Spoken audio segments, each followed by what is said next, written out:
திருச்சிற்றம்பலம்.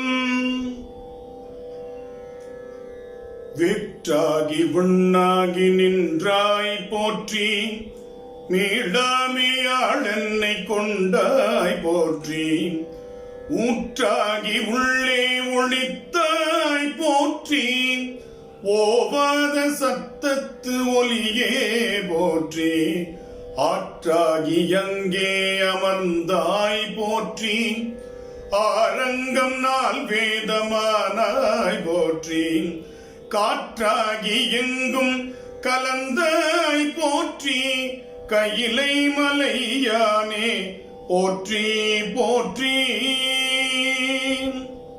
திருச்சிற்றம்பலம். எல்லாம் வல்ல இறைவனுடைய தனிப்பெரும் கருணையினாலே குருவருளும் திருவருளும் ஒருங்கே கூடியிருக்கின்ற இந்த நன்ன நாளில் தமிழ்த்தாத்தா என்று அனைவராலும் அன்போடு அழைக்கப்பெறுகின்ற மகாமகோபாத்தியாய டாக்டர் உவே சாமிநாதையர் அவர்களுடைய பிறந்த தினத்தில் அவர்கள் குறித்ததான ஒரு சொற்பொழிவை நிகழ்த்துவதற்கு திருவருள் கூட்டியிருக்கிறது. நீள நினைந்த அடியே நித்தலும் கைதொழுது வணங்கி மகிழ்கின்றேன். இந்த அற்புதமான நிகழ்விற்கு மிக நேர்த்தியான விளக்கமான அருளுரை வழங்கிய குருமகா சன்னிதானங்களின் பொன்னார் திருவடிகளுக்கு என்னுடைய பணிவான வணக்கத்தை சொல்லி, வரவேற்புரை நல்கிய தம்பிரான் சுவாமிகளுக்கும், இணையம் வழியாக இணைந்து இதை செவிமடுத்துக் கொண்டிருக்கக்கூடிய அத்தனை நல் உள்ளங்களுக்கும் பணிவான வணக்கத்தை சொல்லி தொடர்கிறேன். திருச்சிற்றம்பலம். பார்காத்தார் 1000 பேர், பசித்தவர்க்கு பயிர் காத்தார் 1000 பேர், பாலர்க்காக மார்காத்தார் 1000 பேர், வாழ்ந்த நாட்டில் மானம். அற்புதமாக இந்த பாடலை நம்முடைய வாசுப மாணிக்கனார் எழுதுகின்றார். மனம் காத்த தமிழ்த்தாய் என் உடைமை எல்லாம் யார் காப்பார் எனக் கேட்க, ஒருவன் அம்மா யான் காப்பேன் என எழுந்தான் சாமிநாதன்.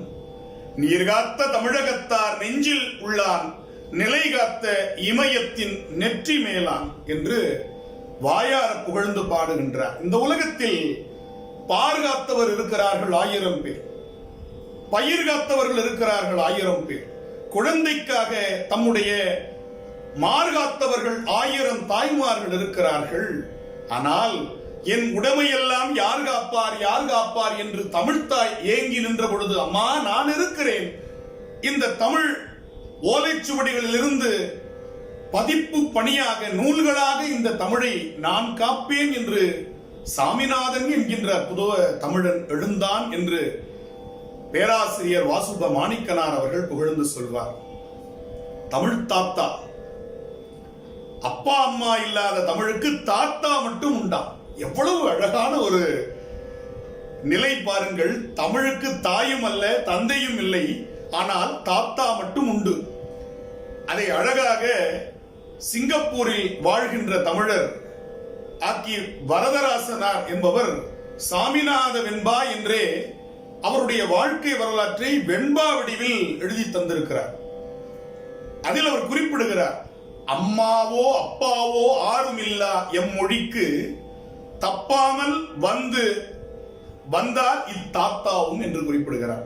அப்பா அம்மா இல்லாத தமிழுக்கு தாத்தா உதித்திருக்கிறார் என்று வாயார பாடுகின்றார். இன்று தமிழ்த்தாத்தா உவே சாமிநாதையர் அவர்களுடைய 137வது பிறந்த தினம். எப்பொழுதெல்லாம் அவருடைய தலையானது ஓலைச்சுவடிகளை நோக்கி குனிந்ததோ அப்பொழுதெல்லாம் தமிழ் தலை நிமிர்ந்தது என்று நாம் மகிழ்வோடு சொல்லிக் கொள்ளலாம். மீண்டும் ஒருமுறை சொல்கிறேன் பெரியவர்களே, எப்பொழுதெல்லாம் ஓலைச்சுவடியை நோக்கி தமிழ்த்தாத்தா ஊவேசாவுடைய தலை குனிந்ததோ அப்பொழுதெல்லாம் நம்முடைய தமிழ் தலை நிமிர்ந்தது.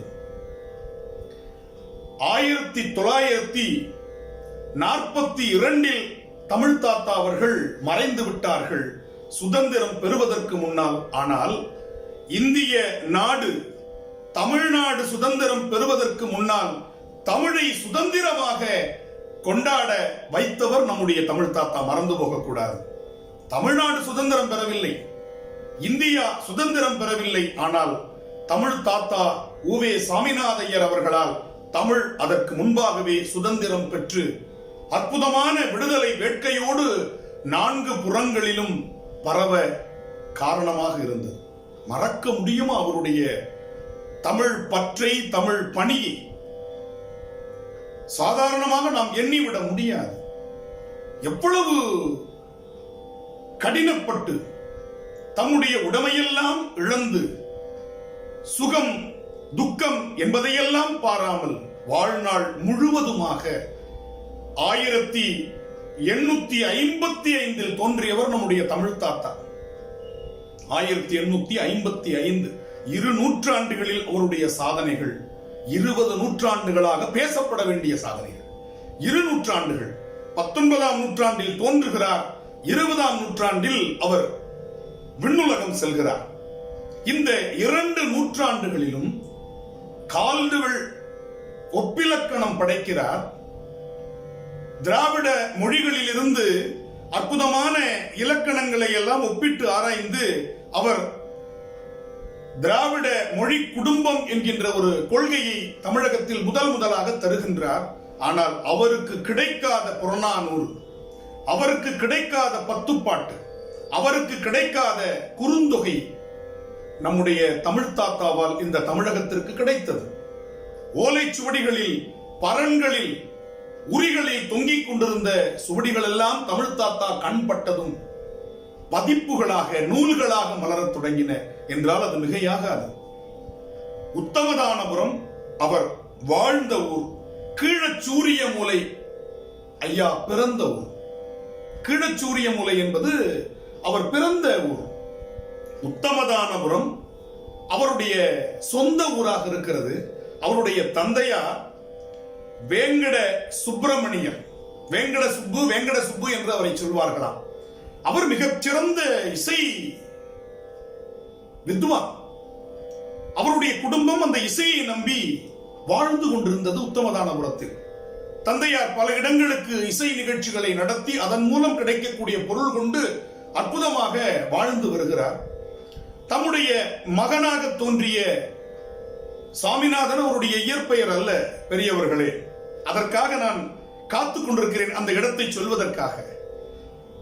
அவருடைய இயற்பெயர் வெங்கட்ராமன். வேங்கடராமன் என்பது அவருடைய இயற்பெயர், ஊவேசாவுடைய இயற்பெயர். அப்பாவுடைய பெயர் வேங்கட சுப்பிரமணியர், தமையனார் பெயர் வேங்கடராமன் என்பதாகும். அவருக்கு அப்படி வைத்து வளர்க்கிறார்கள். தம்முடைய பிள்ளை தமிழும் இசையும் கற்றுக்கொண்டால் இசையில் மிகப்பெரிய ஒரு புலவராக, இசை கலைஞனாக வர முடியுமே என்ற எண்ணத்தில் அவர் தமிழ் படிப்பதற்காக சடகோபையரிடம் சேர்த்து விடுகிறார். இப்படி பலர் அவருடைய இளமை பருவத்தில் தமிழை அவருக்கு கற்றுக் கொடுக்கிறார்கள், யாப்பை கற்றுக் கொடுக்கிறார்கள், புராண இலக்கியங்களை கற்றுக் கொடுக்கிறார்கள். இப்படி அவர் வளர்ந்து வருகையில் திரிசிரபுரம் மீனாட்சி சுந்தரம் பிள்ளை, அவர் மகாவித்வான் மீனாட்சி சுந்தரம் பிள்ளை, திரிசிரபுரம் மகாவித்வான் மீனாட்சி சுந்தரம் பிள்ளை அவர்களை பற்றி கேள்விப்படுகிறார்கள். அவர்களிடத்தில் தம்முடைய மகனை ஒப்புவித்தால் அவர் மிக பெரும் தமிழ் புலவனாக தம்முடைய மகனை மாற்றி விடுவார் என்று பலகாலம் முயன்று அந்த பெருமகனாரை சந்திக்கிறார்கள். மகாவித்வான் சாதாரண புலவர் அல்ல. 10 கம்பன் என்று அவரை போற்றுவார்கள். கம்பன் 10,000 பாடல்கள் பாடினார் என்று சொன்னால் மகாவித்வான் 1,00,000 பாடலுக்கு மேல் தமிழில் பாடி தந்திருக்கிறார். இன்று உள்ள பல தலபுராணங்கள் மகாவித்வான் மீனாட்சி சுந்தரம் பிள்ளை அவர்கள் பாடிய அற்புதமான பாடல்கள். ஒரு ஊரில் இருந்து அடுத்த ஊருக்கு வண்டி கட்டி செல்லும் பொழுது ஒரு தலபுராணத்தை முடித்து விடுவாராம், ஒரு சிற்றிலக்கியத்தை முடித்து விடுவாராம். எவ்வளவு விரைவான ஞான பானுவாக விளங்கி இருக்கிறார் மகாவித்வான் என்பதை புரிந்து கொள்ள வேண்டும். அப்பொழுது மகாவித்வானிடத்தில் தந்தையார் சென்று தம்முடைய மகனை ஒப்படைக்கின்றார். இவருக்கு நீங்கள் தான் தமிழ் கற்றுக் கொடுக்க வேண்டும் என்று. அவரிடத்தில் சில யாப்பு தொடர்பான வினாக்களை நம்முடைய மகாவித்வான் அவர்கள் கேட்கிறார்கள். மனம் அவருக்கு மகிழ்ச்சியாகிறது, இவரை நம்முடைய மாணவராக சேர்த்துக் கொள்ளலாம் என்று. அப்பொழுது அவர்கள் மறுநாள் வந்து பார்க்க சொல்கிறார். அன்றே பாடம் தொடங்குகிறது. அற்புதமாக அவர் அந்த பாடத்தை நடத்தி கொண்டிருக்கிறார்.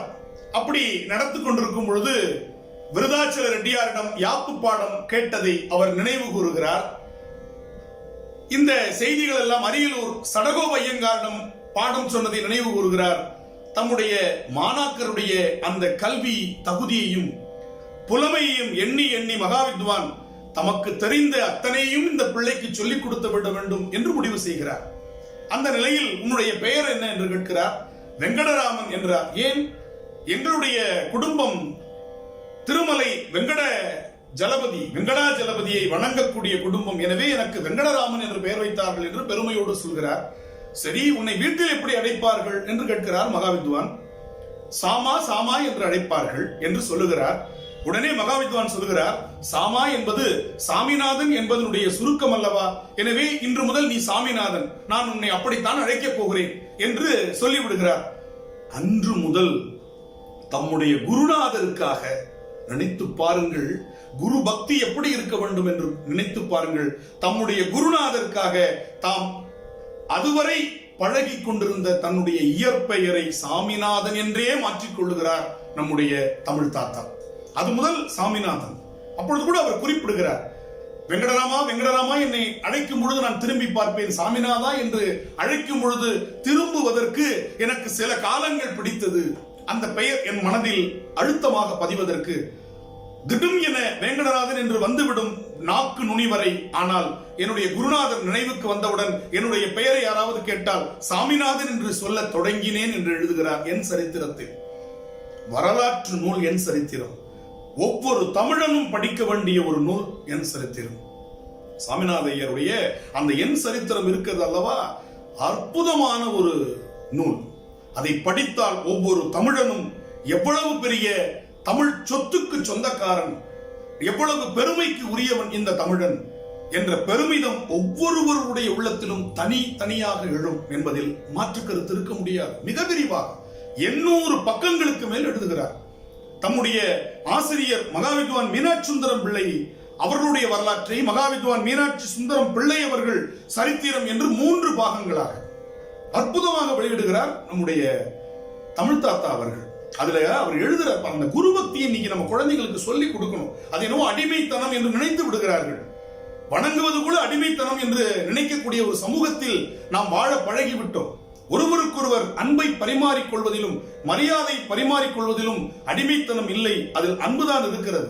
அவர் எழுதுகிறார், திரிசிரபுரத்தில் மீனாட்சி சுந்தரம் பிள்ளை அவர்கள் அவதாரம் செய்தார், இந்த செய்தியை சொல்ல வேண்டும். அப்பொழுது அவர் எழுதுகிறார், பிள்ளை அவர்கள் திரிசிரபுரத்தில் அவதாரம் செய்தார்கள். அவருக்கு பெற்றோர் மீனாட்சி சுந்தரம் என்ற பெயரை வைத்தார்கள் என்று எழுதிவிட்டு அந்த பெயருக்கு மேலார் ஒரு உடுக்குறி, ஒரு ஸ்டார் மார்க் போட்டு கீழே எழுதுகிறார், இதுவரையில் நான் பிள்ளையவர்கள் என்றே நான் அழைத்து பழகி இருக்கிறேன். ஆசிரியருடைய பெயரை, குருநாதருடைய பெயரை முதல் முறையாக நான் இப்பொழுது பயன்படுத்துகிறேன், என்னுடைய கைகள் நடுங்குகின்றன என்று எழுதுகிறார். ஒரே ஒரு முறை மீனாட்சி சுந்தரம் பிள்ளை என்று பெயர் வைத்தார்கள் அவருடைய பெற்றோர் என்று, அதுவும் வரலாற்றில் சொல்ல வேண்டிய தேவை இருக்கிற காரணத்தினால் அவருடைய பெயரை எழுதுகிறேன் என்று சொல்லும் பொழுது அவருடைய கைகள் நடுங்கின என்று சொன்னால் எப்பேற்பட்ட குருபக்தி அந்த பெருமகனாருக்கு இருந்திருக்க வேண்டும். படித்து பார்க்கும் பொழுது நமக்கு கண்களில் ஒவ்வொரு நிமிடமும் தண்ணீர் ததும்பி வெதும்பி அப்படியே நாம் லயித்து போகிறோம். அப்படிப்பட்ட மகாவித்வான் அவர்கள் அவருக்கு அற்புதமான இலக்கியங்களை கற்பிக்கின்றார்கள், முறையாக பாடம் சொல்லிக் கொடுக்கிறார்கள். பல காலம் அவரோடு அவர் இணைந்து பணியாற்றுகிறார். மகாவித்வானோடு திருவாவடுதுறை ஆதீனத்தினுடைய பழக்கம் கிடைக்கிறது. அவர் அங்கே இருக்கக்கூடிய அந்த காலத்தில் அரசாட்சி செய்து கொண்டிருந்த, அருளாட்சி செய்து கொண்டிருந்த ஸ்ரீலஸ்ரீ சுப்பிரமணிய தேசிகரிடம் நெருக்கமான ஒரு உறவு ஏற்படுகிறது நம்முடைய தமிழ் தாத்தா அவர்களுக்கு. வயோதிக பருவத்தை நம்முடைய மகாவித்வான் மீனாட்சி சுந்தரம் பிள்ளை எழுதுகின்றார்கள்.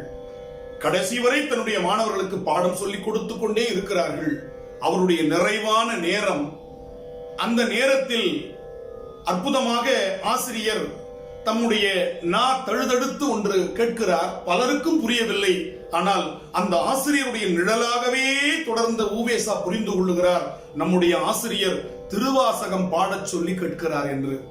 உடனே திருவாசகத்தை எடுத்து படிக்கிறார்.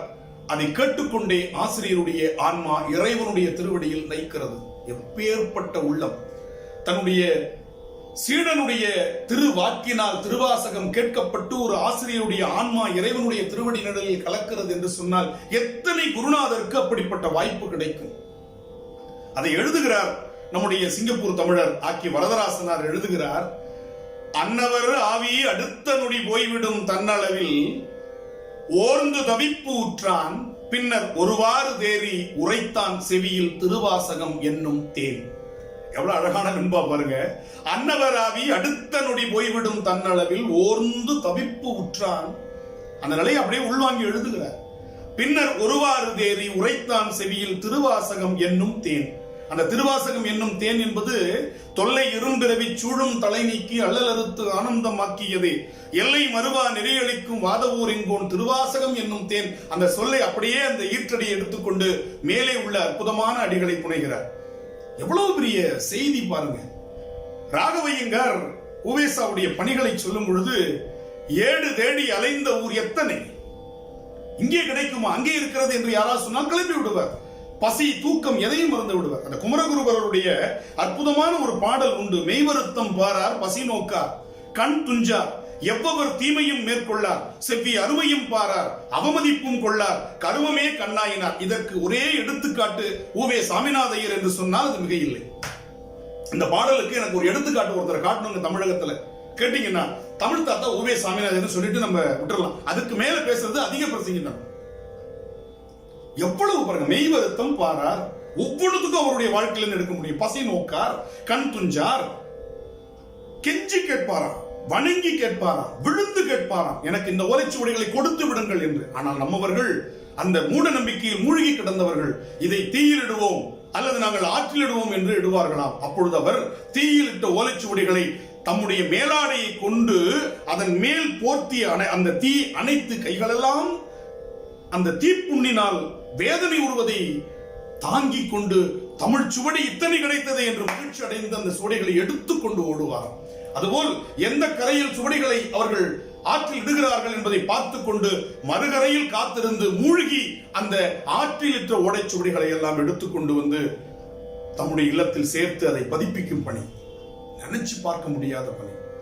இன்று நாம் அழகா டிஜிட்டல் உலகத்தில் வாழ்ந்து கொண்டிருக்கிறோம். எதையும் நாம் இன்று புகைப்படமாக எடுத்து விட முடியும். ஸ்கேன் என்று சொல்லக்கூடிய அகநோக்கி கருவி கொண்டு எடுத்து விட முடியும். ஆனால் அப்படி இல்லை.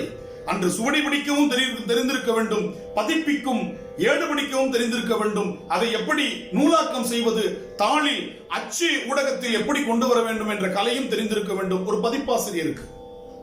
அதை சொல்லுகிறார் ராகவையங்கார் சொல்லுகிறார்.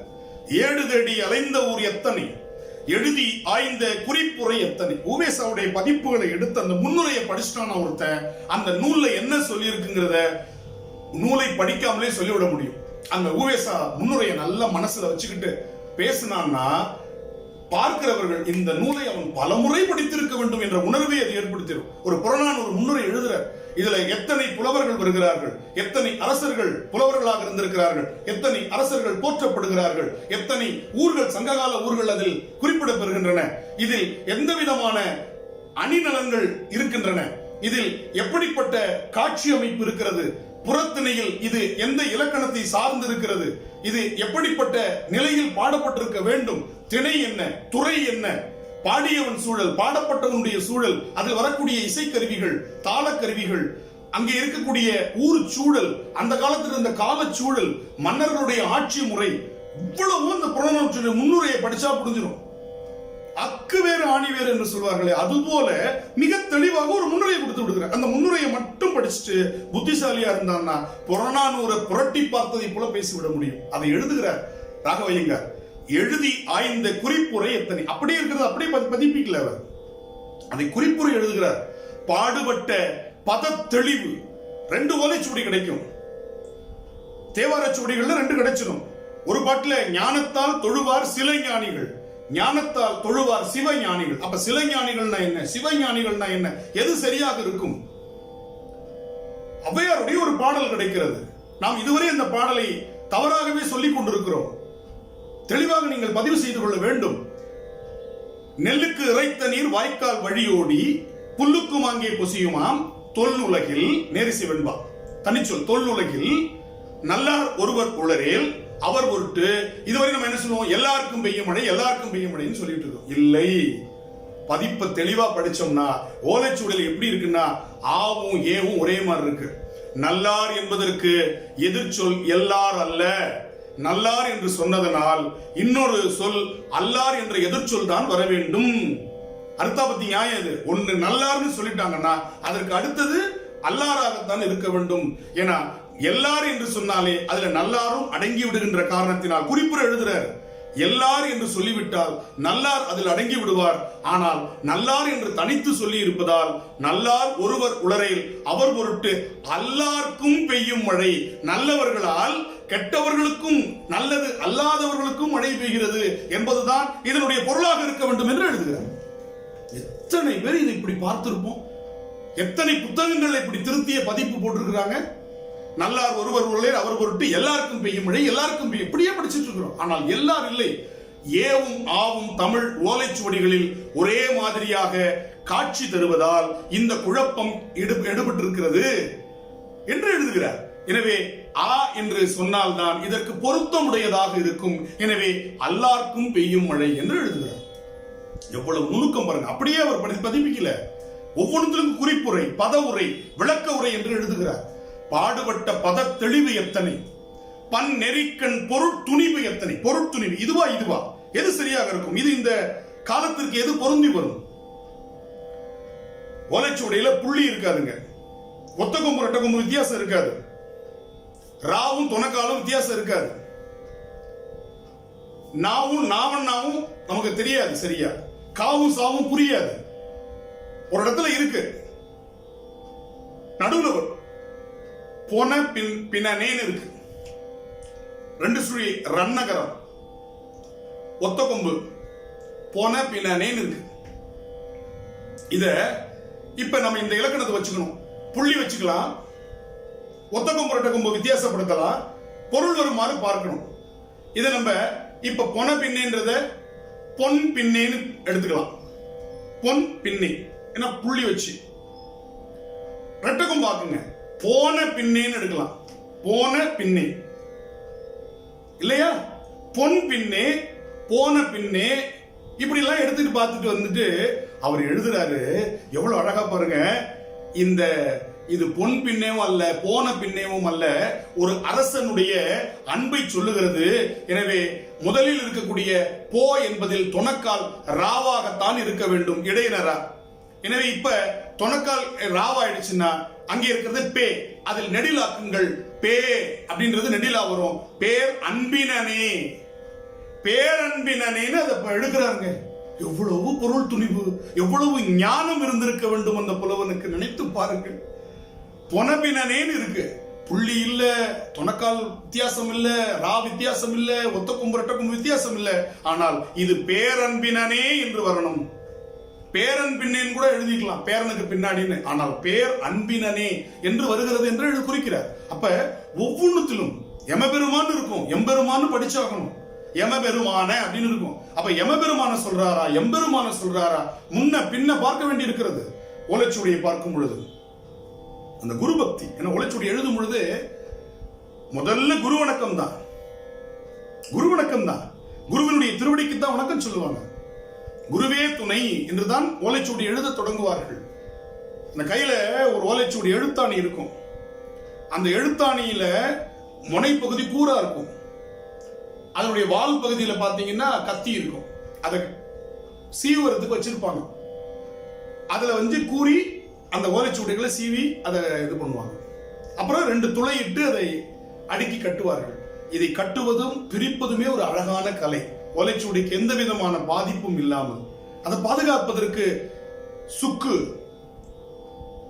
மிளகு, அதாவது மிளகுனா சாதா மிளகு இல்ல, வால் மிளகு, பூங்கற்பூரம், வசம்பு, கருஞ்சீரகம், இந்த 5 பொருளையும் தனித்தனியா நுணுக்கி ஒன்னா கலந்து பருத்தி ஆடையில சின்ன சின்ன முடிச்சுகளா போட்டு அந்த காலத்துல ஓலைச்சுவடிகளை பூச்சி அரிக்காமல் பாதுகாத்திருக்கிறார்கள் நம்முடைய முன்னோர்கள் இயற்கையாக. அப்ப இன்னைக்கு நம்ம என்ன பண்றோம், பலவிதமான எண்ணெய்களை பூசி விடுகிறோம். அது நமக்கு வேதியியல் மாற்றங்களை நம்முடைய உடம்பில் செலுத்தி விடுகிறது. ஆனால் வசம்பு, சுக்கு, கருஞ்சீரகம், பூங்கற்பூரம், வால்மிளகு இந்த 5ம் இணைந்த கலவை நாம் சுவாசிக்கும் பொழுது நமக்கும் அது நன்மையை தருகிறது.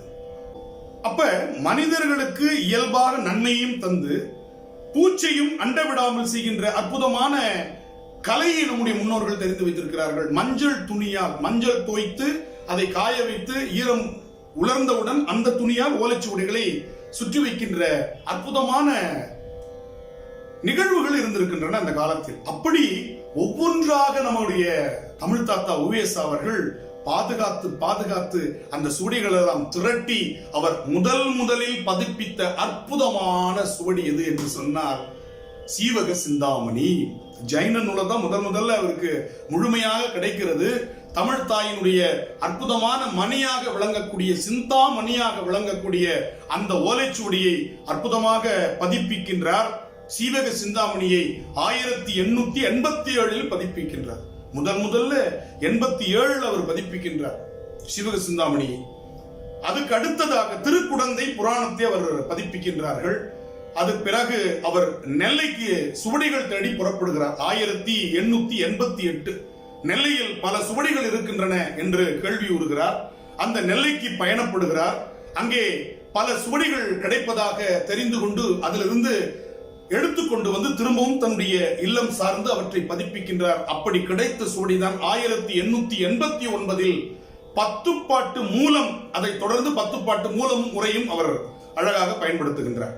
எனவே இந்த சுவடிகளை நாம் பார்க்கும் பொழுது பத்துப்பாட்டு, முருகு பொருணாறு, வாணிரண்டு முல்லை, பெருகு வளமுதுரை காஞ்சி, கோல நெடுநல்வாடை, கோல் குறிஞ்சி, பட்டினப்பாலை, கடாத்தொடும் 10 என்று சொல்லக்கூடிய திருமுருகாற்றுப்படை, பொருணராற்றுப்படை, சிறுபானாற்றுப்படை, பெரும்பானாற்றுப்படை, கூத்தராற்றுப்படை, குறிஞ்சிப்பாட்டு, முல்லைப்பாட்டு, பட்டினப்பாலை, மதுரை காஞ்சி என்று சொல்லக்கூடிய 10 நூல்கள் மூலம் முதலாகவும் அப்புறம் மூலமும் உரையுமாக பதிப்பிக்கின்றார். நச்சினார்க்கினியர் உரையை பதிப்பிக்கின்றார். உச்சிமேல் புலவர்கள் நச்சினார்க்கினியர் என்று குறிப்பிடுவார்கள். எனவே பத்துப்பாட்டு மூலமும் நச்சினார்க்கினியர் உரையும் என்று அற்புதமாக பதிப்பை செய்கின்றார் நம்முடைய தமிழ் தாத்தா உவேசா அவர்கள். அப்படி அந்த நூலுக்கு பின்னால் 1892 சிலப்பதிகாரம் பதிப்பிக்கப்படுகிறது. அதுவரையும் பாருங்க, கண்ணகி என்ற ஒரு காப்பிய தலைவி, கோவலன், மாதவி போன்றவர்கள் எல்லாம் செவிவழி செய்திகளாக இப்படி இந்த கதை நடந்ததாமே, இப்படி கண்ணகி மதுரையை எரித்தாளாமே என்றெல்லாம் பேசிக் கொண்டிருந்தார்கள். அவர்களுக்கு பிரமாணமாக கையில் எந்த இலக்கியமும் இல்லை. 1892க்கு முன்னால் முத்தமிழ் காப்பியம், தமிழில் முதல் காப்பியம், முழு தமிழ் காப்பியம், மூவேந்தர் காப்பியம், இளங்கோவடிகள் என்கின்ற மிக பெரும் புலவன் எழுதிய காப்பியம் என்றெல்லாம் இன்று பெருமை பேசிக் கொண்டிருக்கிறோம். இயல், இசை, நாடகம் என்ற 3 தமிழும் நர்த்தனம் விடுகின்ற அற்புதமான காப்பியம் என்றெல்லாம் நாம் நெஞ்சை நிமிர்த்தி பேசுகின்றோம். நெஞ்சை அள்ளும் சிலப்பதிகாரம் எனும் மணியாரம் படைத்த தமிழ்நாடு என்று பாரதி குறிப்பிடுகிறாரே, அதற்கு காரணம் 1892 தமிழ் தாத்தா சிலப்பதிகாரத்தை பதிப்பித்ததுதான். அதுவரை கிடையாது சிலப்பதிகாரம், நினைத்து பாருங்கள். அதன் பின்னால் 1894 400 பாடல்களை தொகுத்து புறநானூறு என்று குறிப்பிடுகிற உதிரியாக பல ஊர்களில் சிதறி கிடந்த அற்புதமான பாடல்கள் புறநானூற்று பாடல். நக்கீரருடைய அருமையான பாடல், தென்கடல் வளாகம் பொதுமையின்றி வெண்குடை நிழற்றிய ஒருமையோர்க்கும் நடுநாள் யாமத்து பகலும் துஞ்சான் கடுமா பார்க்கும் கல்லா ஒருவர்க்கு 9 நாழி உடுப்பவை 2 புறவும் எல்லாம் ஓரோக்குமே செல்வத்து பயனே ஈதல் துய்ப்போம் எனினே தப்புன பலவே என்கின்ற அற்புதமான நிலையாமையை சொல்லுகிற பாடல். யாதும் ஊரே யாவரும் கேளிர் என்கின்ற கணியன் பூங்குன்றனாருடைய பாடல். நீலமணி மிடற்று ஒருவன் போல மண்ணுக பெருமினியே என்று சொல்லுகின்ற அவ்வை பிராட்டியினுடைய பாடல். இப்படிப்பட்ட அற்புதமான பாடல்கள் எல்லாம். புறநானூறு, புறம் எப்படி இருந்தது, போர் எப்படி செய்ய வேண்டும், ஆவும் ஆணியர் பார்ப்பளமாக்களும் பெண்டிரும் துணியுடையீரும் பேணி தென்புல வாழ்நருக்கு அருங்கடன் இருக்கும் பொன்போர் புதல்வர் பெறாதீரும் எம் அம்பு கடிவிடுதும் நும் அரண் சேர்பின் என அறத்தாறு நுவலும் பூட்கை மரம் என்று சொல்லப்பட்ட ஒரு போர் நடைபெற வேண்டிய காலத்திற்கு முன்னால் செய்ய வேண்டிய முன் ஏற்பாடுகளை பற்றி சொன்ன புறநானூற்று பாடல்கள் தமிழ் தாத்தா உவேசா இல்லாமல் போயிருந்தால் கிடைத்திருக்குமா நமக்கு? நினைத்து நினைத்து நெகிழ்ந்து நெகிழ்ந்து நாம் பெருமைப்பட வேண்டும். அப்படிப்பட்ட அற்புதமான புறநானூறு 1894 வெளிவருகிறது. நம்முடைய உவேஸ் அவர்களுடைய அற்புதமான அந்த பதிப்பார் ஜி.யு. போப் அவர்களோடு கடித தொடர்பில் இருக்கிறார். திருவாசகத்தை ஜி.யு. போப் அவர்கள் மொழிபெயர்த்துக் கொண்டிருக்கிறார்கள், திருக்குறளை ஆங்கிலத்தில் மொழிபெயர்த்துக் கொண்டிருக்கிறார்கள். அந்த காலத்தில் ஜி.யு. போப் அவர்களோடு நம்முடைய தமிழ் தாத்தா கடித போக்குவரத்தில் இருந்திருக்கிறார்கள் என்று சொன்னால் எவ்வளவு பெரிய செய்தி. 1892 இருந்து அவர் தொடர்ந்து பதிப்பிக்க தொடங்குகிறார். 1898 இரட்டை காப்பியத்தில் இரண்டாவது காப்பியமாக இருக்கக்கூடிய சீத்தலை சாத்தனார் எழுதி தந்த மணிமேகலை என்கின்ற பௌத்த காப்பியத்தை பதிப்பிக்கின்றார். 1898 அற்புதமான காப்பியம். சிறைச்சாலையை அறச்சாலையாக மாற்றிய அந்த காட்சிகள் எல்லாம் எப்படி நமக்கு தெரியும்? மணிமேகலினுடைய அமுத சுரபியை பற்றி எத்தனை பேருக்கு தெரியும்? அதையெல்லாம் நம்முடைய தமிழ் தாத்தா தெரியப்படுத்துகிறார். அந்த காட்சி நமக்கு வருகிறது. அதுபோல உடையார் திருவிளையாடல் புராணம். திருவிளையாடல் புராணம் நமக்கு பரஞ்சோதி முனிவருடைய திருவிளையாடல் புராணம் தெரியும். ஆனால் உவேசா அவர்கள் ஒரு திருவிளையாடல் புராணம் பதிப்பிச்சிருக்கிறார். அது திரு ஆலவாயுடையார் திருவிளையாடல் புராணம். அதை பதிப்பிக்கின்றார். 1906ஆம் ஆண்டில் பதிப்பிக்கின்றார். அதே ஆண்டில்தான் ஆங்கிலேயர்களால் அவருக்கு ஒரு அருமையான பட்டம் தரப்படுகிறது. மகா மகோபாத்தியாய என்ற பட்டம் தரப்படுகிறது. பாருங்கள், குருநாதர் மகாவித்வான் மீனாட்சி சுந்தரம் பிள்ளை அந்த குருபக்தியோடு தமிழ் கற்றுக்கொண்ட இந்த சீடனுக்கு கிடைத்தது மகா மகோபாத்தியாய. பேராசிரியர்களுக்கெல்லாம் பேராசிரியர், குருவை மிஞ்சிய சிஷ்யராக. காரணம் அந்த குரு பக்தி, குருவினோடு அந்த நிழலாக தொடர்ந்த பக்தி. எங்கே மகாவித்வான் மீனாட்சி சுந்தரம் பிள்ளையை பற்றி குறிப்பிட்டாலும் அவருடைய கண்களில் தாரை தாரையாக. அவர் மறைந்த போது பல நாட்கள் அவர் விக்கித்திருந்திருக்கிறார், செய்வதறியாமல் இருந்திருக்கிறார், வளாயிருந்திருக்கிறார். அப்பொழுது குருமகா சன்னிதானங்கள் அவர்கள் திருவாவடுதுறை ஆதீனமாக அன்று அருளாட்சி செலுத்திக் கொண்டிருந்த சுப்பிரமணிய தேசிகர் அவர்கள் அழைத்து, இனி நான் உனக்கு பாடம் சொல்லுகிறேன் என்று அவருக்கு மகாவித்வான் மீனாட்சி சுந்தரம் பிள்ளை மறைந்த பிறகு உவேசாவுக்கு பாடம் சொல்லி கொடுத்திருக்கிறார்கள் ஆதீன கர்த்தர் அவர்கள். எப்படி ஆதீன கர்த்தர்கள் எல்லாம் வாழ்ந்திருக்கிறார்கள் என்பதை நாம் புரிந்து கொள்ள வேண்டும். தமிழ் பாடம் சொல்லி கொடுத்திருக்கிறார் உவேசா அவர்களுக்கு. ஏனென்றால் மகாவித்வான் மீது அவ்வளவு பிரியமுடையவர் சுப்பிரமணிய தேசிகர் என்கின்ற ஆதீன கர்த்தர். அந்த குருமகா சன்னிதானத்திடம் மீதமுள்ள தமிழ் பாடங்களை கேட்டு புரிந்து கொண்டவர் நம்முடைய உவேசா அவர்கள். அதனைத் தொடர்ந்து 1916ஆம் ஆண்டில் மைசூர் பல்கலைக்கழகத்தில் டிராவிடியன் போர்டு மெம்பராக அவரை தேர்ந்தெடுக்கிறார்கள். திராவிட மொழி குடும்பத்திற்கு, திராவிட மொழி ஆராய்ச்சிக்கு, திராவிட மொழியில் உள்ள இலக்கியங்கள் எல்லாம் ஆராய்ச்சி செய்வதற்காக ஒரு போர்டு ஏற்பாடு செய்யப்படுகிறது. டிராவிடியன் போர்டு ஒரு நிறுவனமாக, ஒரு துறையாக அங்கே உருவாக்கப்படும் பொழுது அதனுடைய ஆற்றல் சார் உறுப்பினராக உவே சாமிநாதைய அவர்களை மைசூர் பல்கலைக்கழகம் தேர்ந்தெடுக்கிறது என்பதை நாம் நினைச்சு பார்க்கணும். காசி பல்கலைக்கழகம், பனாரஸ் இந்து யூனிவர்சிட்டியில அவர் வித்யாபூஷணம் என்கின்ற பட்டத்தை பெறுகிறார். அவருக்கு அந்த பல்கலைக்கழகம் பட்டத்தை கொடுத்து தன் பெருமையை அது பறைசாற்றிக் கொள்ளுகிறது. அதே பல்கலைக்கழகத்தில் ஆட்சிக்குழு உறுப்பினராக அவர் தேர்ந்தெடுக்கப்படுகிறார். தொடர்ந்து ரவீந்திரநாத் தாகூர் அவர்கள் நம்முடைய தமிழ் தாத்தாவை நேரில் வந்து சந்திக்கிறார். எப்பேற்பட்ட விஷயம்! நம்முடைய தேசிய கீதத்தை எழுதி தந்த ரவீந்திரநாத் தாகூர் அவர்கள் தமிழகம் வந்த பொழுது நான் தமிழ் தாத்தா உவே சாமிநாதையர் அவர்களை சந்திக்க வேண்டும் என்று சென்று சந்திக்கின்றார்கள். அதுபோல காந்தியடிகளும் நம்முடைய உவே சாமிநாதையர்களும் ஒரு இடத்தில் சந்தித்துக் கொள்ளுகிறார்கள், பேசுகிறார்கள். காந்தியடிகள் 2 நிலைகளில் தமிழை குறித்தும் தமிழர் குறித்தும் பெருமைப்படுகிறார். ஒன்று, திருக்குறளினுடைய மொழிபெயர்ப்பை படித்துவிட்டு சொல்லுகிறார், எனக்கு இறைவனிடத்தில் ஒரு வேண்டுதல் உண்டு. மகாத்மா காந்தியடிகள் சொல்லுவது நான் இப்பொழுது குறிப்பிடுகின்ற செய்தி. இறைவனிடத்தில் எனக்கு ஒரு வேண்டுதல் உண்டு. அடுத்து எனக்கு ஒரு பிறவி இருக்க வேண்டும். அதில் நான் தமிழனாக தமிழ்நாட்டில் பிறக்க வேண்டும். காரணம், திருக்குறள் அது எழுதப்பட்ட தமிழ் மொழியில் ஒரு தமிழனாக இருந்து நான் படிக்க வேண்டும் என்று கேட்டார். ஒரு செய்தி. 2வது செய்தி, நான் சொல்வது எல்லாம் வரலாற்று உண்மை. 1937 மகாத்மா காந்தி அவர்கள் நம்முடைய உவேசா அவர்களை சந்திக்கிறார். அப்பொழுது உவேசா பழுத்த பழம், தமிழ் பழம், 82 ஆண்டு அகவையில் உவேசா அவர்களை பார்க்கிறார் மகாத்மா காந்தி அவர்கள். அவர்கள் விடுத்த அற்புதமான செய்தி, இந்த பெரியவரை பார்த்து இவருடைய சிறந்த உரையை கேட்ட பிறகு இவர் அடி நிழலில் இருந்து தமிழ் கற்க வேண்டும் என்ற ஆர்வம் எனக்கு எழுகிறது. 27/3/1937 இது காந்தியடிகள் சொன்ன நாட்குறிப்பு.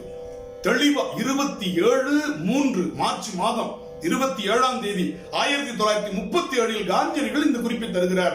இவர் அடிநிழலில் இருந்து நான் தமிழ் கற்க வேண்டும் என்ற ஆர்வம் எனக்கு ஏற்படுகிறது என்று குஜராத்தி மொழியை தாய்மொழியாக கொண்ட தேசத்தந்தை மகாத்மா காந்திக்கு இந்த மனதில் இப்படி ஒரு எண்ணத்தை ஏற்படுத்துகிறது என்று சொன்னால் தமிழர்கள் நமக்கு எப்படிப்பட்ட ஒரு உத்வேகத்தை தமிழ் தாத்தா உவே சாமிநாதையர்களுடைய வரலாற்றை படிக்கும் பொழுது எழ வேண்டும். நினைத்து பாருங்கள். தட்சிண கலாநிதி என்கின்ற பட்டத்தை காஞ்சி சங்கர மடம் அவருக்கு வழங்கி சிறப்பிருக்கிறது. வேல்ஸ் இளவரசர் வந்த பொழுது மகாத்மா காந்தி எப்படி இவரை சந்திக்க ஆசைப்பட்டாரோ அதுபோல் மகத்துவம் பொருந்திய வேல்ஸ் இளவரசர் அவர்கள் நான் தமிழ் தாத்தா உவே சாமிநாதையரை சந்திக்க வேண்டும் என்று சொல்லி அவரை சந்தித்திருக்கின்றார். அதுபோல குடந்தை கல்லூரியினுடைய பேராசிரியராக ஆரம்ப காலத்தில் தம்முடைய பணியை தொடங்கி தமிழ் பேராசிரியராக தொடங்கி அதற்கு பின்னால் சென்னை மாநில கல்லூரியினுடைய பேராசிரியராக அவர் அங்கே சென்று பணியாற்றுகிறார். அங்கே அவருக்கு மிக பெரும் வரவேற்பு காத்திருக்கிறது. பல நூல்களை அங்கிருந்து பதிப்பிக்கின்றார். அங்கே சென்னை பல்கலைக்கழகத்தில் அவருடைய தமிழ் பணியையும் அவருடைய பதிப்பு பணியையும் அவருடைய ஆளுமையும் கண்டு அழைத்து பெருமைப்படுத்துவது மட்டும் போதாது என்று 1932ஆம் ஆண்டு டாக்டர் பட்டத்தை நம்முடைய தமிழ் தாத்தாக்கு வழங்குகிறது. அதுவரை மகாமகோபாத்தியாய உவே சாமிநாதையர் என்று அழைக்கப்பட்டவர் மகாமகோபாத்தியாய டாக்டர் உவே சாமிநாதையர் என்று அழைக்கப்படக்கூடிய சிறப்பை சென்னை பல்கலைக்கழகம் அவருக்கு தந்தது. சென்னை பல்கலைக்கழகம் அவரால் பெருமை பெற்றது என்றுதான் சொல்ல வேண்டும். இன்று மாநில கல்லூரியில் அவருடைய முழு உருவச் சிலை அமைத்து அந்த கல்லூரி தம்மை பெருமைப்படுத்திக் கொள்வதை போல எவ்வளவு பெரிய மகத்துவம் பாருங்க ஒரு தமிழ் புலவனுக்கு. தமிழை மதித்து தன்னுடைய உயிராக போற்றி தன்னுடைய உடல் பொருள் ஆவி எல்லாவற்றையும் அதற்காக இந்த ஒரு புலவன் எப்படி பாராட்டப்படுவான் என்பதற்கு உவே சாமிநாதையர்கள் எவ்வளவு பெரிய சான்றாக திகழ்ந்திருக்கிறார்கள் என்பதை நாம் புரிந்து கொள்ள வேண்டும். தமிழை முறையாக படித்தார், தமிழை ஊன்றி படித்தார், தரமாக படித்தார், இலக்கண இலக்கிய பழுதர கற்றால் அந்த தமிழ் எவ்வளவு உயரத்திற்கு நம்மை உயர்த்தும் என்பதற்கு உவேசா அவர்களுடைய வாழ்க்கை நமக்கு மிகப்பெரிய சான்று.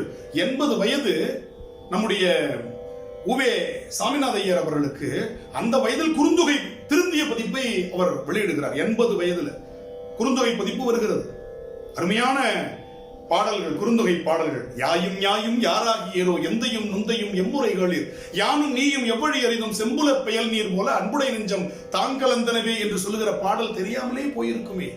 வேரல் வேலி வேட்கோள் பலவின் சாரல் நாட செவ்வியாகுமதி யார் அகுது அறிந்திசினோரே சிறுகோட்டு பெரும்பழம் தூங்கி யாங்குகள் உயிர் தவச்சிறிது காமமோ பெரிதே என்ற பாடல் தெரியாமல் போய்விடுமே. நிலத்தினும் பெரிதே வானினும் உயர்ந்தன்று நீரினும் ஆரளவின்றே கருங்கோர் குறிஞ்சி பூக்கொண்டு பெருந்தே நினைக்கும் நாடனோடு நப்பே என்கின்ற அந்த காதலின் ஆழம், சங்க தமிழரின் அகவாழ்க்கை நமக்கு உவே சாமிநாதையர் இல்லை என்று சொன்னால் குறுந்தொகை கிடைத்திருக்காது, இந்த வாழ்வியல் நெறிகள் நமக்கு கிடைத்திருக்காது. நினைத்து பாருங்கள். மீனாட்சி தமிழ் கல்லூரி அவரை சிதம்பரத்திற்கு அழைத்து மாநில கல்லூரியில் அவர் ஓய்வு பெறுகிறார். அகவைப்படி அவர் பணி ஓய்வு பெறுகிறார். ஆனால் பணியிலிருந்து அவர் ஓய்வு பெறவில்லை. மீனாட்சி கல்லூரி சிதம்பரத்தில் அவரை முதல்வராக ஆக்கி பெருமை கொண்டது. அங்கு சில காலம் அவர் முதல்வராக பணியாற்றுகிறார். 1939ஆம் ஆண்டு ஆனந்த விகடனில் என் சரித்திரத்தினுடைய முதல் பாகத்தை அவர் வெளியிட தொடங்குகிறார். அதிலிருந்து ஆனந்த விகடன் தொடர்ந்து அந்த என் சரித்திரம் என்கின்ற உவே சாமிநாதையர் அவருடைய வாழ்க்கை வரலாற்றை சுயசரிதையை தொடராக வெளியிட தொடங்கியது. 1941ஆம் ஆண்டு தமிழிசை குறித்து டைகர் வரதாச்சாரியாருக்கு ஒரு கருத்தை எழுதுகிறார். அதாவது பாருங்க, தமிழிசை குறித்தும் நம்முடைய டாக்டர் உவே சாமிநாதையர் இயல் மட்டுமல்ல இசை, ஏன்னா குடும்பம் இசை குடும்பம், ரத்தம் இசை ரத்தம் ஓடிக்கொண்டிருக்கிறது. அதில் கூட ஒரு வரலாற்று செய்தியை நான் பதிவு செய்ய வேண்டும். மகாவித்வான் மீனாட்சி சுந்தரம் பிள்ளை அவர்களிடத்தில் நம்முடைய உவேசா அவர்களை ஒப்புவித்து விட்டு அவருடைய தந்தையார் வேங்கட சுப்பையர் சென்று விடுகிறார். இசை அவர் கற்று வருகிறார். கோபாலகிருஷ்ண பாரதி, பாரதியார் என்றே அவரை சொல்லுவார்கள், கோபாலகிருஷ்ண பாரதி நந்தன் சரித்திரத்தை எழுதினவர். அப்ப கோபாலகிருஷ்ண பாரதி தமிழ் யாரிடம் படிக்கிறாய் என்று கேட்ட பொழுது, நான் மகாவித்வான் அவருடன் தமிழ் படிக்கிறேன் என்று சொன்ன பொழுது, மகாவித்வான் அவர்களுக்கு இசையில் நாட்டம் இருக்காது, நீ இசை கற்றுக்கொள்வதை அவர் விரும்ப மாட்டார் என்று சொல்லுகிறார். இது காலப்போக்கில் மகாவித்வான் காதுக்கும் செல்கிறது.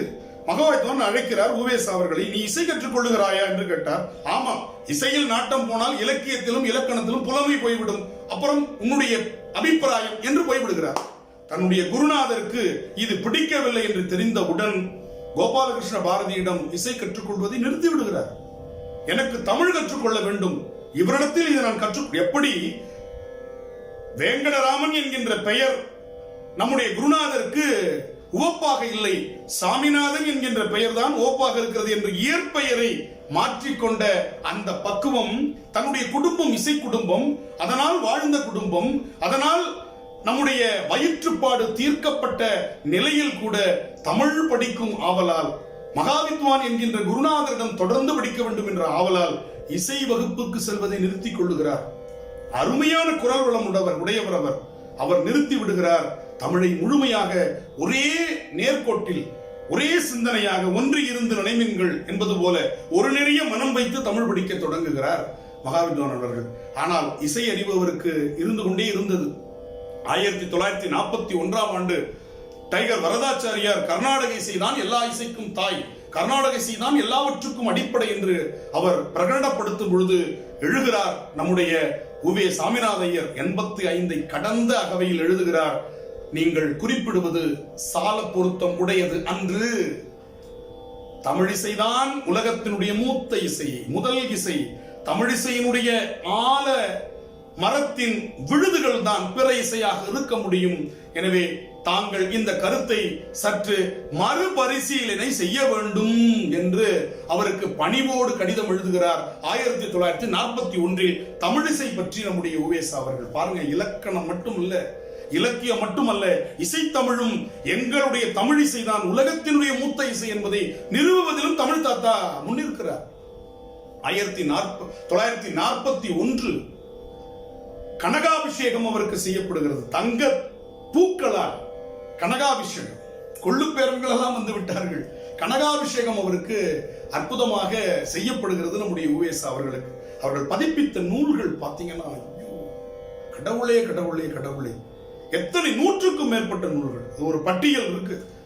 அதை வாசிக்கிற பெருமையாச்சு நமக்கு கிடைக்கட்டும், கேட்கிற அருளாவது நமக்கு கிடைக்கட்டும். அகரவரிசைப்படுத்தி வெளியிட்டிருக்கிறார்கள் உவேசா நூல் நிலையத்தில். அழகர் கிள்ளை விடுதூது, தூது இலக்கியம். இயம்புகின்ற காலத்தில் எகினும் மயில் கிள்ளை, பயம்பெரு மேகம் பூவை பாங்கி நயந்த குயில் தென்றல் பிரமீரம் ஈரைந்தும் தூதுரைத்து வாங்கும் தொடை என்று அற்புதமாக எதை தூதாக அனுப்பலாம் என்று ஒரு இலக்கணம் பாட்டு சொல்லுகிறது. அருமையாக இன்னொரு பயிலரும் கலிவெண்பாவினாலே உயர்தனை பொருளையும் அகிரணை பொருளையும் சந்தியில் விடுத்தல் முந்துரு தூதன பாட்டியல் புலவர் நாட்டினர்திலிருந்தே. ஒரு தூதுக்கான இலக்கணம் கலிவெண்பால் அமையணும் என்று பாட்டியல் நூல்கள் குறிப்பிடுகின்றன. பன்னிரு பாட்டியல் என்பது சிற்றிலக்கியங்கள் எப்படி எழுதப்பட வேண்டும் என்ற இலக்கண நூல். அதில் முதல் நூலாக அழகர் கிள்ளை விடுதூது. நம்முடைய மதுரைக்கு பக்கத்தில் இருக்கக்கூடிய திருமால் இருஞ்சோலையாக இருக்கக்கூடிய அந்த கள்ளழகருக்கு காதல் கொண்ட ஒரு தலைவி கிளியை தூது விடுவதாக அமைந்த அற்புதமான அழகர் கிள்ளை விடுதூது. ஆற்றூர் புராணம், இயற்பகை நாயனார் சரித்திர கீர்த்தனை, உதயன குமார காவியம், உதயனன் சரித்திர சுருக்கம், ஐங்குறுநூறு, கட்சி அனந்தேஸ்வரர் வண்டு விடுதூது, கடம்பர் கோயில் உலா, கபாலீஸ்வரர் பஞ்ச ரத்தினம், கனகசபை கோவை, களக்காட்டு சத்தியவாகீசர் இரட்டை மணிமாலை, களம் கிருஷ்ணய்யர், குமரகுருபர சுவாமிகள் பிரபந்த திரட்டு, காசிமடத்தை நிறுவிய பிரபந்தவேந்தர் குமரகுருபர சுவாமிகள் 14 சிற்றிலக்கியங்கள், 16 சிற்றிலக்கியங்கள் அவர் அருளியதாக நமக்கு குறிப்பு இருக்கிறது. ஆனால் நமக்கு கைலை கலம்பகமும் காசி துண்டி விநாயகர் பதிகமும் கிடைக்கவில்லை. அதனால் 14 சிற்றிலக்கியங்கள்.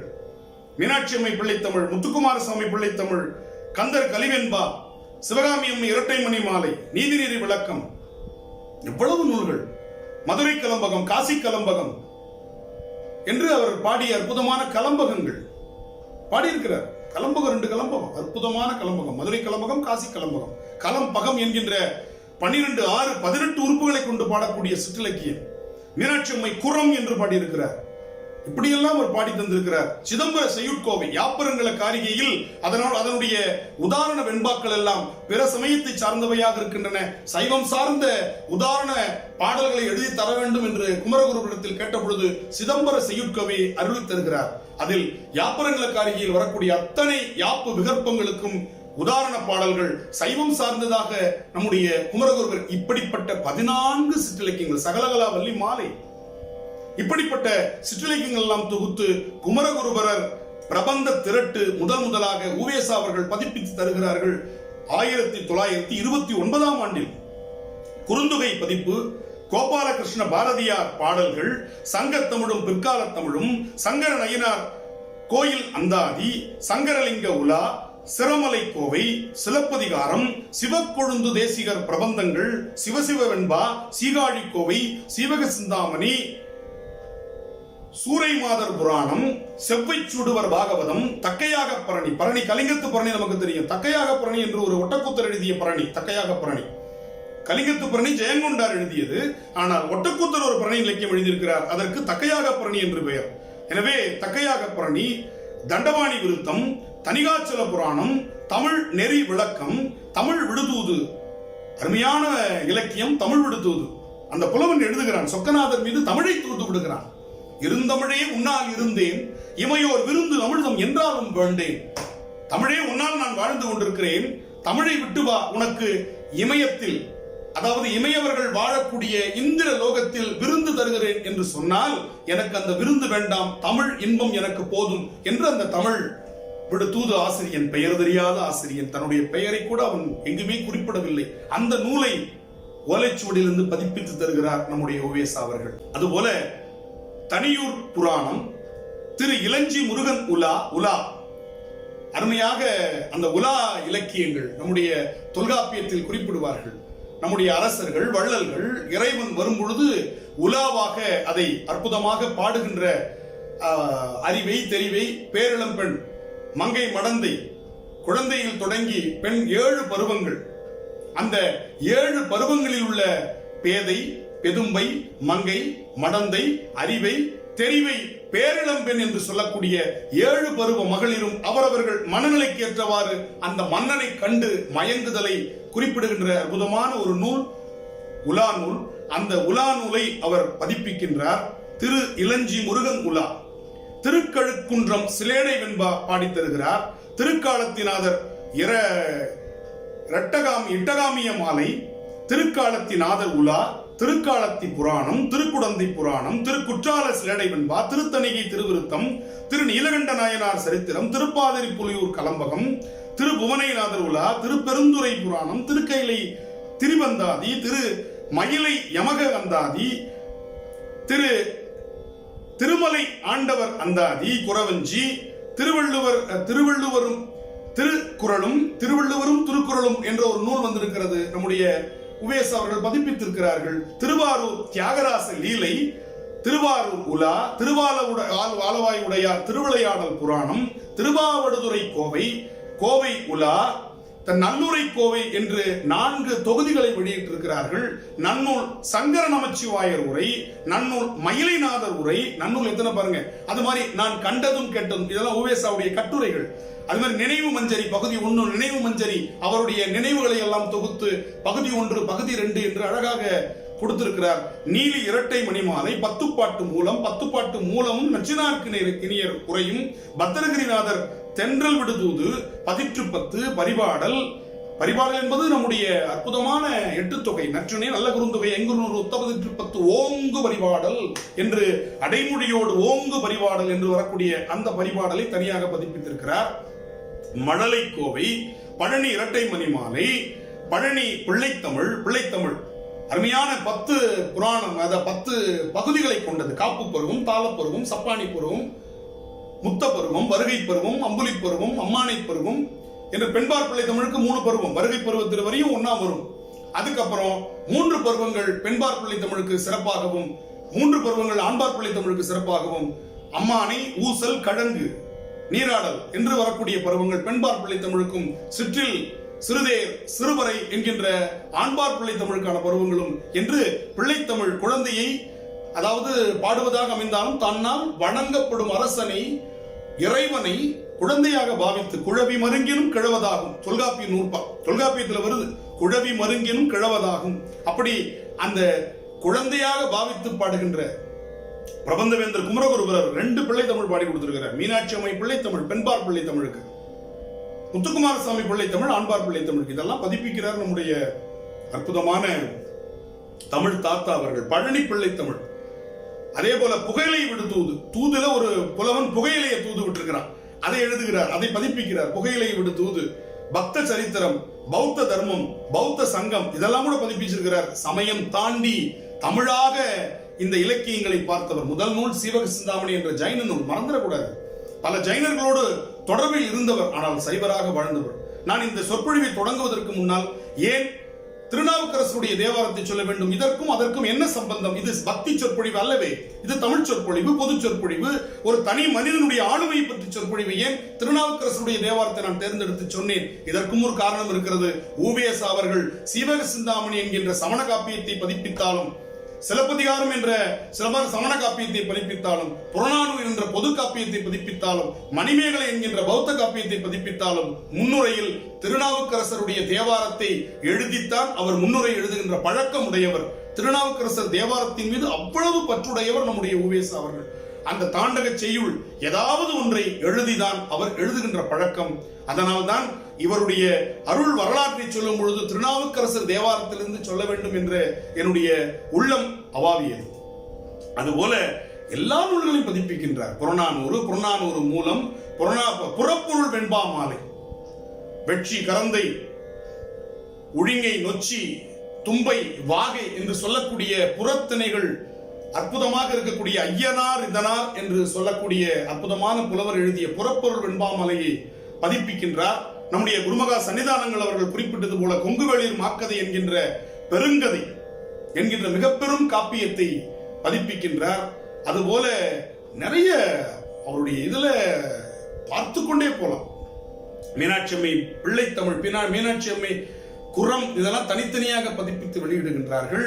அதுபோல மதுரை சொக்கநாதர் மும்மணி கோவை, மதுரை சொக்கநாதர் உலா, இதெல்லாம் வருது. அதுபோல தம்முடைய ஆசிரியர் வரலாற்றை மகாவித்வான் மீனாட்சி சுந்தரம் பிள்ளை சரித்திரம் பகுதி 1, 2 என்று தனியாக வெளியிட்டு சிறப்பு செய்கிறார் குருநாதருக்கு. அது மட்டுமல்ல, குருநாதருடைய பிரபந்தங்களையும் 1,00,000 பாடல்கள், அவ்வளவு பிரபந்தங்கள் மகாவித்வான் மீனாட்சி சுந்தரம் பிள்ளை அவர்கள் பிரபந்த திரட்டு என்று வெளியிடுகிறார்கள். 2 புலவர்களுடைய பிரபந்தங்களை திரட்டி, ஒன்று குமரகுருபரர் மற்றும் தன்னுடைய குருநாதர் மகாவித்வான் மீனாட்சி சுந்தரம் பிள்ளை அவர்களுடைய பாடல்களை தொகுத்து பிரபந்த திரட்டு வெளியிடுகின்றார்கள். அதுபோல கைலை மும்மணி கோவை, வித்வான் தியாகராசன் செட்டியார், வில்வ புராணம், அதே போல நம்முடைய வீரசைவ புராணம் வெளியிடுகிறார்கள் நம்முடைய தமிழ் தாத்தா அவர்கள். வேணு விலாசவன லிங்கம் என்று நம்முடைய திருவாவூர் ஆதீனத்தில் அந்த குருபூசை நாளில் சிறப்பு சொற்பொழிவுகள் எல்லாம் நடைபெறக்கூடிய அந்த கூடம் இருக்கு இல்லையா, அதுக்கு வேணுவன விலாசம் என்று அதற்கு பேர். அதை பற்றிய ஒரு சிறப்பான ஒரு கட்டுரையை, ஒரு நூலை யாத்து பதிப்பிக்கின்றார் நம்முடைய ஊவேசா அவர்கள். இப்படி 100க்கும் மேற்பட்ட நூல்கள், 100க்கும் மேற்பட்ட பதிப்புகள், கட்டுரைகள், இலக்கியங்கள், இலக்கணங்கள், சொல்லிக்கொண்டே போல, நேரம் பத்தாது. ஊவேசா அவர்களை பற்றி நாம் பேச வேண்டும் என்று சொன்னால் இன்னும் ஒரு பிறவி எடுத்து பேச வேண்டும். அப்பொழுது கூட முடிவது சந்தேகம்தான். ஒரு முறை பண்டிதமணி கதிரேசன் செட்டியார் அவர்கள் ஊவேசா அவர்கள் நலிவுற்று இருக்கும் பொழுது பார்க்க வருகிறார். திருவாசகத்திற்கு உரை எழுதியவர் பண்டிதமணி கதிரேசன் செட்டியார். அவர் பார்க்க வருகிறார். வரும்பொழுது ஊவேசா அவர்கள் தட்டு தடுமாறி எழுந்து நிற்க முயற்சி செய்கிறார். பண்டிதமணி அவர்கள் அவருடைய காலை தொட்டு வணங்குகிறார். உடனே ஊவேசா பதறி விடுகிறார். என்ன காரியம் செய்து விடுகிறீர்கள், என்னுடைய கால்களை போய் நீங்கள் தொழுகிறீர்களே என்று பதறி நிற்கிறார். உடனே அவருடைய கால்களை தொட்ட கைகளை எடுத்து கண்களில் ஒற்றிக் கொள்ளுகிறார் ஊவேசா. அப்பொழுது சொல்லுகிறார் பண்டிதமணி, தமிழ் தேடி அலைந்த கால்கள் அல்லவா அவை. அந்த இடங்களுக்கு நான் போகவில்லை, ஆனால் தமிழ் சென்ற இடங்களெல்லாம் சென்று தேய்ந்த கால்கள் அல்லவா. இந்த கால்களை நான் தரிசனம் செய்வது மட்டுமல்ல, விழுந்து வணங்குவதும் அந்த காலில் நான் வணக்கம் செலுத்துவதும் கடமை அல்லவா, அதனால் விழுந்து வணங்கினேன் என்று சொன்னாரா. அதற்கு அவர் அந்த கண்களில் ஒற்றிக்கொண்ட நிகழ்ச்சியை நிகழ்வோடு சொல்லுகிறார். திருவாசகத்திற்கு உரை எழுதிய கரங்கள் அல்லவா, அது என் கண்களில் ஒற்றிக்கொள்ளக்கூடிய நிலையில் இருக்கக்கூடிய கரங்கள் என்று. இதுதான் உவப்ப தலை கூடி உள்ள புரிதல் அனைத்தே புலவர் தொழில். இன்னைக்கு எல்லாம் புலவர்கள் வணக்கம் வச்சா அவன் பதில் வணக்கம் வைக்கிறானான்ட்டு திருப்பிக்கிட்டு போற புலவர்களை பார்க்கிறோம். எல்லாரையும் நான் குறை சொல்லவில்லை. எப்படி வாழ்ந்திருக்கிறார்கள். கூடும் அன்பினில் கும்பிடலை என்று வீடும் வேண்டாம் விளங்கினார் என்று பெரிய புராணம் சொல்லும். அதுபோல ரெண்டு புலவர்கள் சந்தித்துக் கொண்ட உவப்பத்தலை கூடி உள்ள பிரிதல் அனைத்தே புலவர் தொழில் என்பது போல அந்த புலவர்கள் எப்பேற்பட்ட நிலையில் சந்தித்துக் கொண்டிருக்கிறார்கள். எத்தனை பேரை அவர் அழகாக அரவணைத்து சென்று இருக்கிறார். எவ்வளவு பேர். தியாகராசன் செட்டியார் கும்பகோணம் கல்லூரியில் தமிழாசிரியர் பணியை அவருக்கு பெற்றுத் தருவதில் முன்னின்று இருக்கிறார். தியாகராசன் செட்டியார் பண்ணியிருக்கிறார் அந்த வேலையை. பாருங்க, அவருடைய இதுல சாதி மதங்களை தாண்டி எல்லோரும் பாடங்கிட்டு இருக்கிறார். சடகோப ஐயங்கார், மகாவித்வான் மீனாட்சி சுந்தரம் பிள்ளை. இதை நான் சாதியை சொல்வதாக நினைக்க வேண்டாம், எல்லோரிடத்திலும் இருக்கக்கூடிய நல்லவைகளை எடுத்துக் கொள்ளுகிறார். குணம் நாடி குற்றமும் நாடி அவற்றுள் மிகை நாடி மிக்க குழல் என்பது போல எல்லாவற்றிலும் தமிழ் இருக்கிறது. அது சைவத்தில் இருக்கிறதா, வைணவத்தில் இருக்கிறதா, அல்லது சமணத்தில் இருக்கிறதா, பௌத்தத்தில் இருக்கிறதா, பிள்ளைகிட்ட இருக்கிறதா, முதலியார்ட்ட இருக்கிறதா அப்படிலாம் அவர் பார்க்கல. தியாகராசன் செட்டியார், மகாவித்வான் சுந்தர பிள்ளை, முதலியார் அவர்கள், சடகோப ஐயங்கார் அவர்கள், ஜி.யு. போப் அவர்கள், பாருங்க அவர்கிட்ட வேல்ஸ் இளவரசர், எங்கு மகாத்மா காந்தி, பாரதி புகழ்ந்து பேசுகிறார். அகத்திய முனிவர் தான் 19ஆம் நூற்றாண்டில் தமிழை காப்பதற்காக தமிழ் தாத்தா உவேசாவாக பிறந்திருக்க வேண்டும் என்று பாரதி சொல்லுகிறார். ஒரு விஷயம் பாரதி சொல்லிட்டார்னா அது சுப்ரீம் கோர்ட் ஜட்ஜ்மெண்ட் மாதிரி, மேல் அப்பீல் கிடையாது. பாரதி தானே முதலில் காந்தியை மகாத்மா என்று அழைத்தவன். வாழ்கனி அம்மான் இந்த வையத்து நாட்டில் எல்லாம் தாழ்வுற்று விடுதலை தவறிக்கட்டு பாழ்பட்டு நின்றதாம் ஒரு பாரத தேசம் தன்னை வாழ்விக்க வந்த காந்தி மகாத்மா நீ வாழ்க வாழ்க என்று பாரதி தான் மகாத்மா காந்தி என்று முதலில் வாழ்த்தின். அந்த பாரதி வாயினால் கம்பனை போல், வள்ளுவர் போல், இளங்கோவை போல் பூமிதனில் யாங்கனமே பிறந்ததில்லை, உண்மை வரும் புகழ்ச்சி இல்லை என்று பாரதி பாடிய அந்த புலவர்கள் வரிசையில் பாரதி குறிப்பிடுகிறார். கும்பமுனி என தோன்றும் சாமிநாத புலவர். கும்பமுனி யாரு? அகத்திய முனிவர்.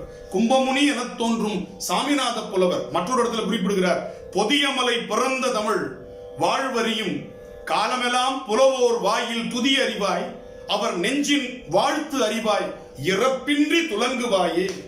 உன்னுடைய பூத உடல் மறைந்தாலும் உன்னுடைய புகழ் உடல், தமிழ் உடல் மறையாது சாமிநாதா என்று சொல்லி புலகாங்கிதம் அடைகிறார் மகாகவி பாரதியார் அவர்கள். இத்தனை நூல்களை பதிப்பித்து ஓலைச்சுவடிகளை புதுப்பித்து தந்த மகாவித்வான் மீனாட்சி சுந்தரம் பிள்ளையினுடைய தலையை மாணாக்கராக விளங்கிய தமிழ் தாத்தா உவேசா அவர்கள் 1942ஆம் ஆண்டு உலகப்போர் மூண்ட பொழுது சென்னையில் இருப்பது அவ்வளவு பாதுகாப்பாக இருக்காது என்று தன்னோடு இருந்த அன்பர்கள் சொல்ல கேட்டு திருக்கழுக்குன்றத்தில் சென்று குடியேறுகிறார்கள். அங்குதான் அவருடைய நிறைவு. கழுக்குன்றத்து உச்சியாய் இருக்கக்கூடிய அந்த பெருமான் பிணக்கிலாத பெருமான், பிணக்கிலாத பெருமான் என்று சொல்லக்கூடிய அந்த பெருமானுடைய திருவடி நிழலில் உவேசா அவர்கள் கலக்கின்றார்கள். இதை சாமிநாத வெண்பா இப்படி குறிப்பிடுகிறது. அவர் மண்ணில் ஏடு தேடி அலைந்து இங்க இருக்கிற ஏடுகளை எல்லாம் பதிப்பு செய்துவிட்டு விண்ணில் ஏடு தேடி புறப்பட்டு விட்டார். அதாவது மார்க்ஸ் காலமான பொழுது அந்த நாளிதழ் அந்த அன்றைய தினத்தில் மார்க்சினுடைய மறைவை எப்படி வெளியிட்டது என்று சொன்னால், மார்க்ஸ் மறைந்தார், காலமானார், இயற்கை எழுதினார்னு சொல்லலையா, மார்க்ஸ் சிந்திப்பதை இன்று நிறுத்தி கொண்டார் என்று அவருடைய இறப்பை அந்த நாளிதழ் வெளியிட்டதாக சொல்வார்கள். சிந்திப்பதை நிறுத்தி கொண்டார். அப்ப இறக்கின்ற முதல் நிமிடம் வரை சிந்தித்துக் கொண்டே இருந்தவர் மார்க்ஸ். அதுபோல மண்ணில் இந்த ஏடுகள் தேடிய பணி முடிவிட்டது, இனி விண்ணில் ஏதாவது தமிழ் ஏடுகள் இருக்குமா என்று அவர் புறப்பட்டு விட்டார் என்று, அவர் இறந்தார், காலமானார் என்று சொல்லுவதை கூட அமங்கலமாக கருதிய சாமிநாத வெண்பா எழுதிய புலவர் குறிப்பிடுகிறார், மண்ணில் பல ஏடு மாண்புற கண்டபின் விண்ணிலும் தேடி விரைந்தாயோ, எண்ணிறந்த சீலமோடு வாழ்ந்த நற்சிங்கத்தை ஓர் கணத்தில் காலன் எடுத்து ஏகினான் கண்டு. வேகமா எடுத்துட்டு போயிட்டான் காலன் என்று வருத்தத்தோடு அந்த சாமிநாத வெண்பாவை நிறைவு செய்வார். அதுபோல 1943ஆம் ஆண்டு நம்முடைய உவே சாமிநாதையா அவர்கள் மறைந்த பின் உவேசா நூல் நிலையம் என்கின்ற அற்புதமான நூல் நிலையத்தில் தமிழக அரசு அந்த காலத்தில் இருந்த ஆங்கில நிறுவனங்களோடு இணைந்து உவேசா நூல் நிலையம் என்கின்ற அற்புதமான, இன்றும் அதனுடைய பணி தொடர்ந்து பதிப்பு பணி நடைபெற்றுக் கொண்டிருக்கிறது. இன்றும் அந்த நூலகம் சென்னையில் இருக்கிறது. உவேசா நூல் நிலையம் பல ஆயிரக்கணக்கான சுவடிகளை பாதுகாத்து வைத்திருக்கிறது. உவேசா சேகரித்த சுவடிகளை எல்லாம் தமிழக அரசு உத்தமதானபுரத்தில் அவர் வாழ்ந்த இல்லத்தை அற்புதமான நினைவில்லமாக இன்று கட்டி காட்சிப்படுத்தி இருக்கிறது. ஒவ்வொரு ஆண்டும் பிப்ரவரி 19ஆம் தேதி அங்கே உவேசா கருத்தரங்கங்கள் தமிழ் பல்கலைக்கழகத்தினுடைய இணைவோடு தொடர்ந்து நடத்தப்படுகிறது. இன்று காலை கூட தமிழ் பல்கலைக்கழகத்தினுடைய மாண்புமை துணைவேந்தர் அவர்கள் அந்த உத்தமதானபுரம் சென்று அங்கே மரியாதை செலுத்தி திரும்பி வந்தார்கள். இது ஆண்டுதோறும் தொடர்கின்ற அந்த தமிழுக்கு செய்கின்ற மிகப்பெரிய சிறப்பாக தமிழ் பல்கலைக்கழகம் அதை ஆண்டுதோறும் செய்து வருகிறது என்பது இங்கே இந்த நேரத்தில் குறிப்பிட வேண்டிய ஒரு அற்புதமான செய்தி. இன்றது திருவாரூர் மாவட்டத்தில் உத்தமதானபுரம் என்ற பெயரில் அவர் வாழ்ந்த இல்லம் அற்புதமாக நினைவில்லமாக இருக்கிறது. 1948 சுதந்திரம் அடைந்த அடுத்த ஆண்டில் மாநில கல்லூரியில் முழு உருவச் சிலை உவேசாவுக்காக, தமிழ் தாத்தாவுக்காக நிறுவ பெற்றிருக்கிறது. 1955ஆம் ஆண்டு 855 தோன்றியவர் 1955ஆம் ஆண்டு நூற்றாண்டு விழாவை தமிழகம் மட்டுமல்லாமல், இந்தியா மட்டுமல்லாமல் உலகெங்கிலும் வாழக்கூடிய தமிழர்கள் மிக பெரும் விழாவாக கொண்டாடினார்கள். ஒரு செய்தியை நான் இங்கே பதிவு செய்து என்னுடைய உரையை நான் நிறைவு செய்ய விரும்புகிறேன். சேதுபதி மன்னர் அவர்கள் இவருடைய தமிழ் புலமையை, தமிழ் பணியை பாராட்டி ஒரு ஊரையே பரிசு கொடுத்தார். ஆனால் இந்த ஊர் எனக்கு வேண்டாம், உங்களுடைய அன்பு போதும் என்று அதை மறுத்தவர் நம்முடைய உவேசா.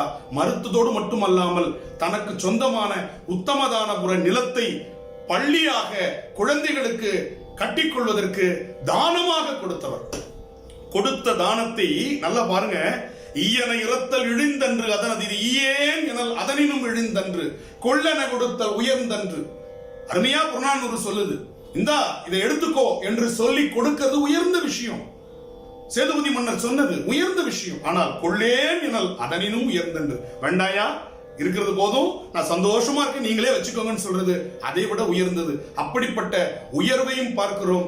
குழந்தைகள் படிக்கக்கூடிய பள்ளிக்கூடத்திற்கு இடமாக தன்னுடைய சொந்த நிலத்தை தானமாக வழங்கியவர் உவேசா என்பதை நாம் மறந்து போகக்கூடாது. எனவே தமிழ் உள்ளளவும், தமிழ் நாடு உள்ளளவும், தமிழர்கள் உள்ளளவும் தமிழ் தாத்தா உவேசாவினுடைய புகழை யாரும் மறக்கவோ மறுக்கவோ மறைக்கவோ முடியாது என்று சொல்லி தமிழ் தாத்தா மகாமகோபாத்தியாய டாக்டர் உவே சாமிநாதையர் அவர்களை பற்றி விளம்பியது கடுகளவு, விட்டது கடலளவு. விடைபெறுகிறேன். வணக்கம், நன்றி.